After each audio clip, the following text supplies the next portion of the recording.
ditabur di tanah yang subur, dan kami dapat melakukan seturut dengan kehendak-Mu Bapa.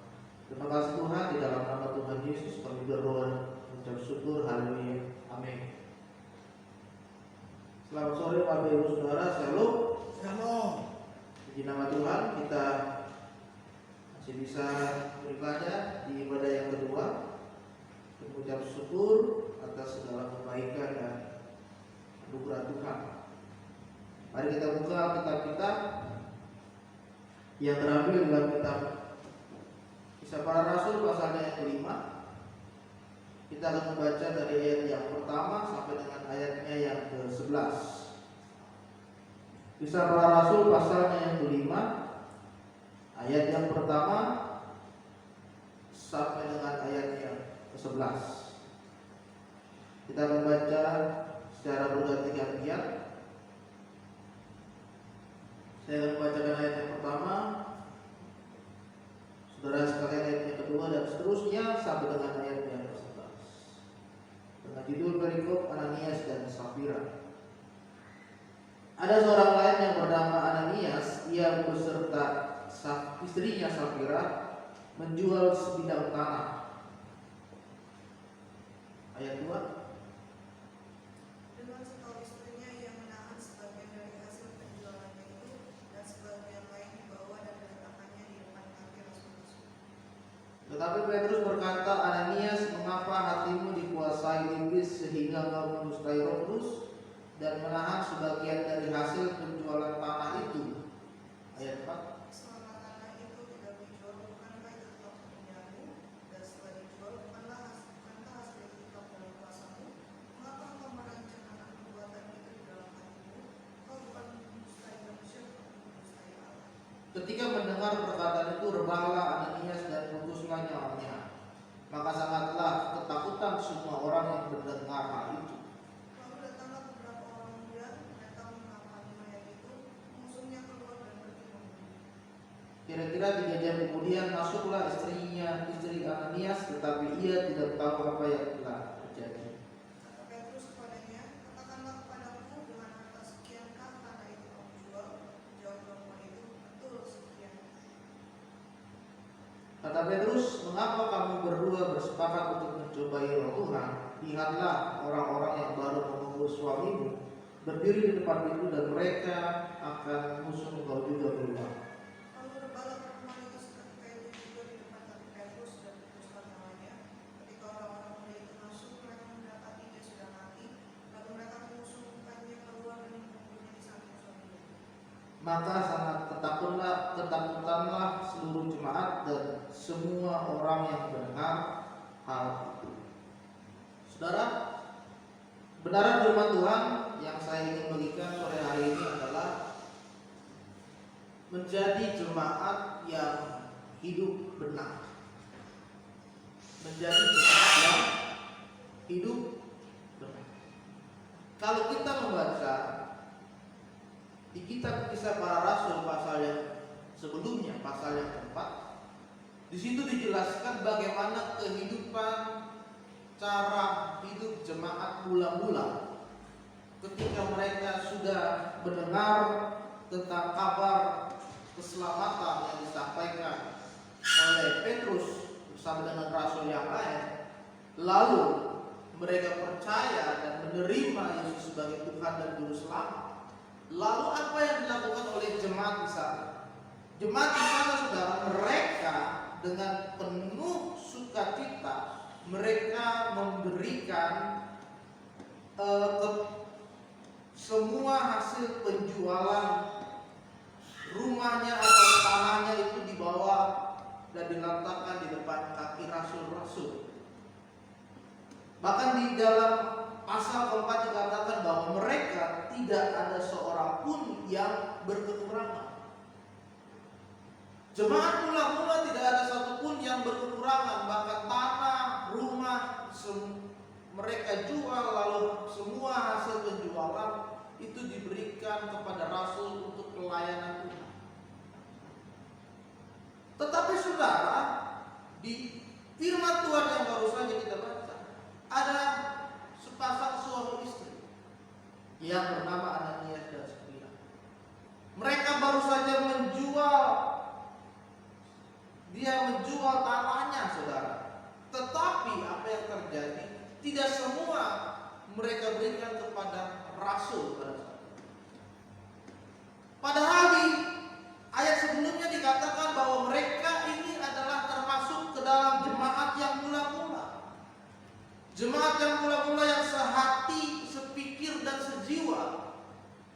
jemaat yang menopang pelayanan rasul-rasul pada saat itu. Tetapi saudara, mereka berubah pikiran ketika mereka telah menjual tanah. Dan pada saat itu mereka tidak jujur kepada Petrus. Hari ini saudara, kita mau belajar apa yang membuat mereka bisa jatuh di dalam dosa. Yang pertama yang membuat jemaat Tuhan tidak hidup benar, yang pertama adalah jatuh di dalam dosa karena harta. Karena harta banyak orang Kristen saling jatuh menjatuhkan, saling tuduh menuduh, saling lapor melapor, bahkan saling dilapor kepada yang berwajib. Karena harta saudara, mereka melupakan Tuhan. Karena harta mereka cinta akan dunia ini, sehingga tidak ada lagi roh Tuhan, roh kudus yang ada di dalam hidup. Banyak orang jatuh ke dalam harta. Bahkan di dalam Alkitab juga saudara dijelaskan banyak sekali di dalam tokoh Alkitab yang jatuh di dalam harta. Ada yang bernama Akan. Akan ini adalah yang mengikuti Yosua ketika akan masuk ke kota Yeriko. Dan ketika tembok Yeriko runtuh, saudara, Tuhan berkata kepada Yosua dan kepada bangsa Israel, semua yang ada di kota ini kamu boleh ambil, tetapi barang berharga kamu harus taruh di dalam rumah Tuhan. Emas, perak, tembaga itu dimasukkan ke dalam rumah Tuhan. Tetapi saudara, apa yang terjadi? Akan dia mengambil sebagian barang berharga yang ada di kota Yeriko dan menyimpan untuk dirinya sendiri. Dia cinta harta, cinta uang. Lalu ada yang bernama Hofni dan Finehas, anak dari Imam Eli. Bagaimana mereka mengambil daging korban bakaran untuk mereka makan sendiri, yang seharusnya itu dibakar untuk dipersembahkan kepada Tuhan, tetapi mereka makan daging itu. Mereka ambil yang paling bagus, yang paling baik, bukan dibakar, tapi mereka konsumsi sendiri. Ada yang bernama Hizkia. Kita kenal ya, Raja Hizkia, raja termuda gitu kan. Tetapi saudara, ada suatu ketika pada saat itu Hizkia dia terlarut dalam harta dunia, dan pada saat itu dia memamerkan semua hartanya kepada utusan-utusan Raja Babel yang pada saat itu datang bertemu dia. Dia memamerkan semua harta yang dia memiliki kepada orang. Ada yang bernama Yoel dan Abis, anak dari Samuel. Kita tahu Samuel adalah imam yang sangat setia dan taat kepada Tuhan. Tapi berbanding terbalik dengan anak.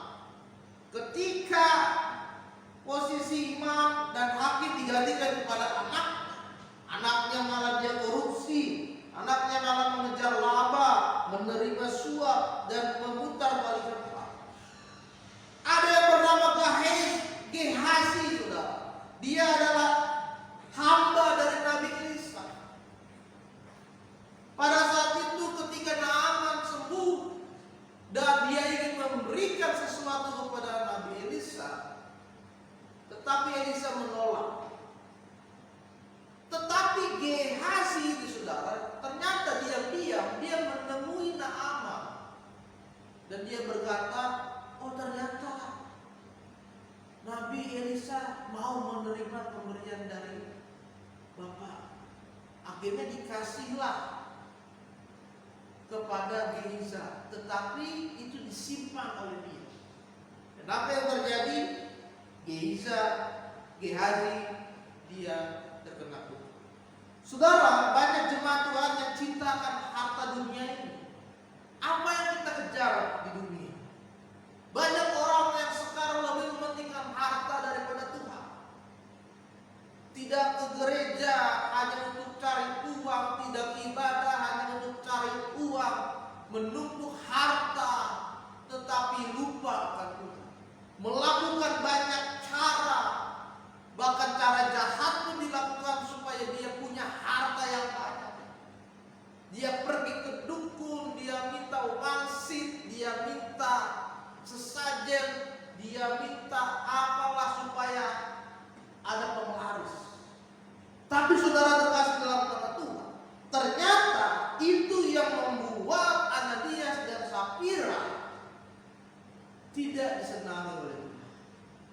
Hari ini saudara, firman Tuhan berkata, janganlah menjadi orang yang cinta akan uang, cinta akan. Hari ini kita mau belajar supaya kita tidak jatuh di dalam dosa karena harta dunia ini. Karena harta di dunia ini hanya sesaat. Dia akan sirna, dia akan hilang. Karena ketika kita kembali ke Bapa, kita tidak membawa semua ini, saudara. Ketika kita kembali ke Bapa, kita tinggalkan semua harta ini. Yang kita bawa adalah kepercayaan, pengharapan, keselamatan di dalam Yesus. Hari ini, jika saudara ingin menjadi jemaat yang benar, jangan jatuh di dalam dosa karena harta. Yang kedua, saudara, kenapa mereka jatuh di dalam dosa? Padahal mereka adalah jemaat mula-mula. Mereka jemaat yang tadinya sehati sejiwa, yang mempunyai komitmen ingin mendukung pelayanan para rasul-rasul. Tetapi kenapa Ananias dan Safira jatuh di dalam dosa? Karena yang kedua, mereka mendustai Roh Kudus. Mereka tidak jujur, mereka berbohong, saudara. Salah seorang yang bernama Wesley berkata, Roh Kudus tidak meninggalkan kita. Walaupun kita sering mengecewakan dia, hanya ia tidak dapat memenuhi kita, tidak dapat memberikan kita kekuatan, dan tidak dapat memakai kita jika kita mengabaikan kehidupan rohani. Saudara terkasih dalam nama Tuhan, Ananias Safira mendustai Roh Kudus, sehingga di depan Petrus dia tidak berkata benar. Di depan rasul sendiri dia tidak berkata jujur. Berarti dia bohong. Bahkan Petrus berkata, bukan karena manusia yang kamu bohongi, tetapi karena Roh Tuhan sudah engkau dustai, saudara. Banyak orang sekarang yang mendustai dan mendukakan Roh Tuhan. Tiap minggu ke gereja, tiap minggu pelayanan, tetapi di luar hidupnya juga hancur. Mabuknya masih jalan, merokoknya masih jalan, judinya masih jalan, selingkuhnya masih jalan. Ya kan? Itu namanya mendukakan dan mendustai Roh Kudus. Kita berbohong kepada Tuhan. Bagaimana hidup kita hanya topeng? Bagaimana hidup kita hanya kepura-puraan, seolah-olah kita hidup benar, padahal iblis menguasai hati kita. Seolah-olah Ananias dan Safira kehidupannya seperti jemaat mula-mula yang sehati, sepikir dan sejiwa, padahal iblis sudah menguasai hatinya dan mereka mendustai Tuhan. Saudara terkasih dalam nama Tuhan, apa yang membuat orang mendustai Roh Kudus? Yang pertama adalah karena dia jauh dari persekutuan dengan Tuhan. Tidak ada waktu untuk bersekutu dengan Tuhan. Waktunya digunakan untuk kesibukan-kesibukan sehari-hari, cari kerja, ya kan? Waktunya digunakan untuk hal-hal yang tidak penting. Tidak ada waktu untuk bersekutu dengan Tuhan. Hari Minggu pun masih dipakai untuk jalan-jalan. Bukannya ke gereja, tapi refreshing, atau dia buka usaha. Tidak ada waktu. Ketika diajak untuk pelayanan menolak. Tetapi ketika mau mati, mau meninggal, baru minta dipanggil untuk dilayani. Banyak seperti itu. Hari ini saudara, jangan dustai Roh Kudus, jangan dustai Tuhan. Mulailah hidup di dalam persekutuan dengan Tuhan. Orang yang mendustai Roh Kudus adalah orang yang memiliki kedegilan hati. Hatinya keras nih saudara. Tidak bisa berubah. Tidak mau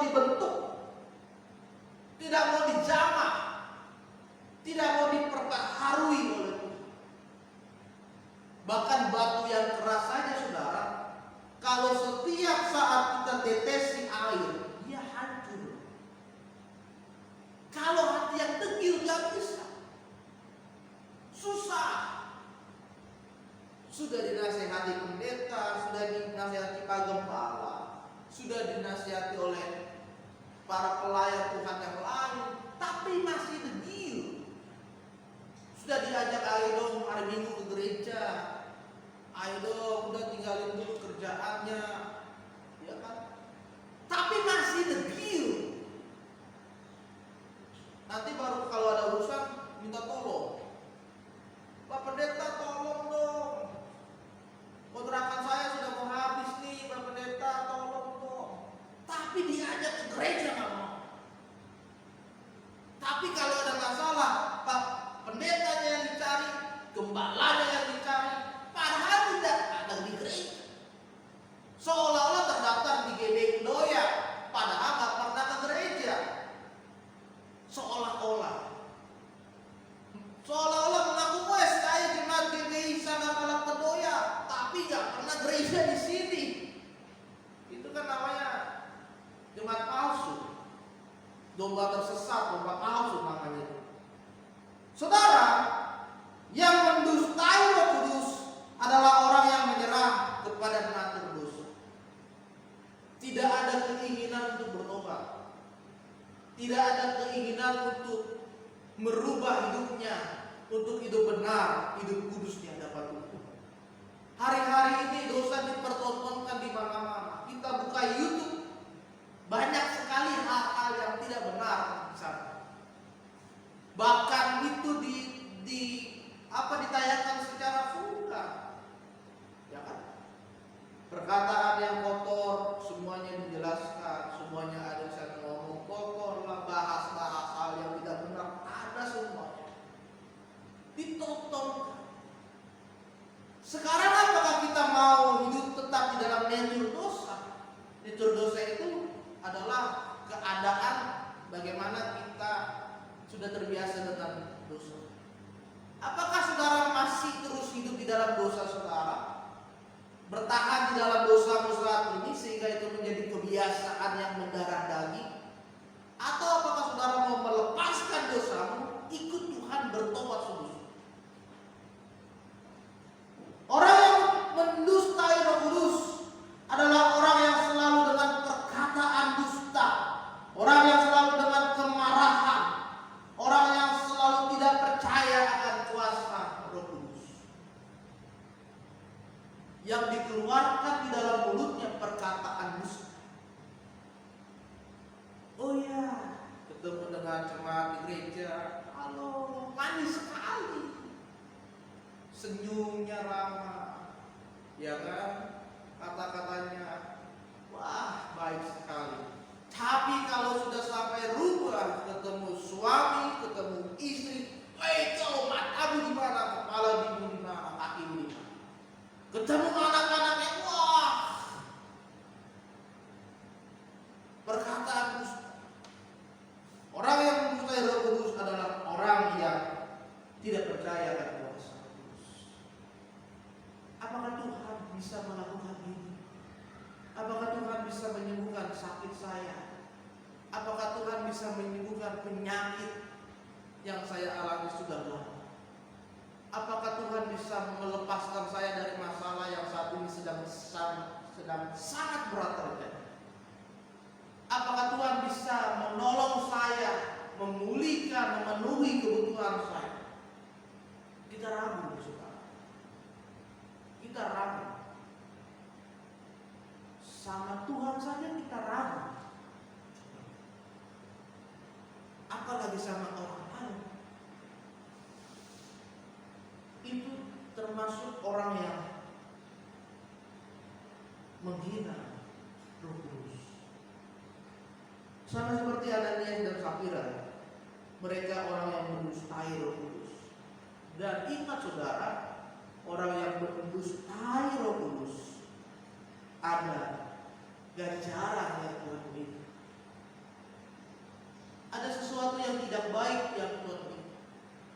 Ketika Ananias berkata, saya kasih semua kok, ini semua hasil penjualan tanah saya kok. Rasul Petrus, padahal dia hanya memberikan setengah. Apa yang terjadi? Dalam saat itu juga dia menikah. Dan istrinya pun saudara juga berkata seperti itu. Saya kasih setengah, saya kasih semua. Rasul Petrus, apa yang terjadi? Istrinya pergi. Nah ini kadang-kadang nih suami-suami nih harus mengajarkan yang benar nih sama istrinya nih ya. Masa istrinya juga diajarin yang benar gitu kan? Suaminya berbohong, istrinya diajarin berbohong gitu kan?